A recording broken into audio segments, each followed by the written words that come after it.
Think beyond a degree. Build real impact. Shape your future with an MBA. From IILM University. आज की दुनिया की geopolitics में एक बार फिर बर्फ से ढका एक द्वीप चर्चा के केंद्र में है, ग्रीनलैंड। और वजह है अमेरिका के राष्ट्रपति डोनाल्ड ट्रंप।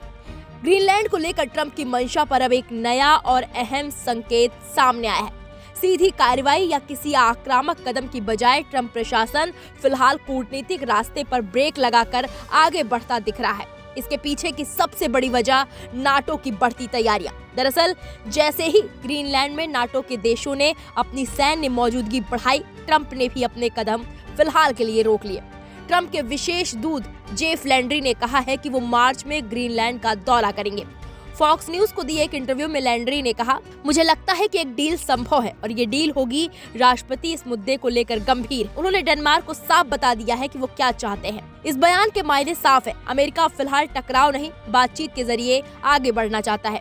लेकिन सवाल है, आखिर ट्रंप ने अचानक रफ्तार क्यों कम की? दरअसल नाटो के 6 देशों Germany, France, Sweden, Norway, Netherlands और यूनाइटेड किंगडम ने ग्रीनलैंड में अपने सैनिक भेजे हैं। आधिकारिक तौर पर कहा जा रहा है कि ये सैनिक सैन्य अभ्यास की तैयारियों के लिए पहुंचे हैं, लेकिन सियासी गलियारों में इसे ट्रंप को सीधा संदेश माना जा रहा है कि ग्रीनलैंड और डेनमार्क अकेले नहीं हैं, उनके साथ पूरा यूरोप खड़ा है। यानी अगर अमेरिका ने कोई एक तरफा कदम उठाया तो उसे सिर्फ डेनमार्क नहीं बल्कि नाटो के कई देशों का सामना करना पड़ेगा।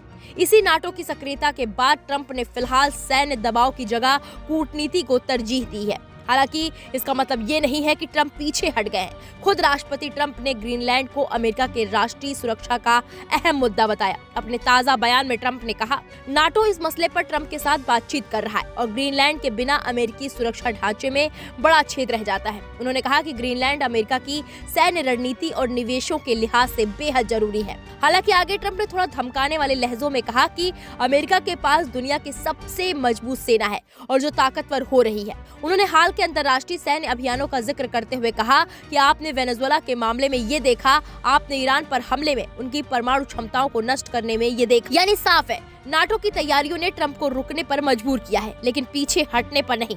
अब ट्रंप की रणनीति साफ दिख रही है, पहले दबाव, फिर बातचीत और आखिर में डील।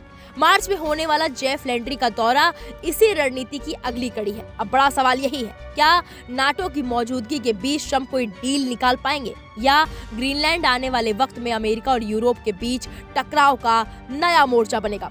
इस बड़ी कहानी पर हमारी नजर बनी रहेगी। फिलहाल के लिए इस पूरे मामले पर आपकी क्या राय है, हमें कमेंट बॉक्स में जाकर जरूर बताइए।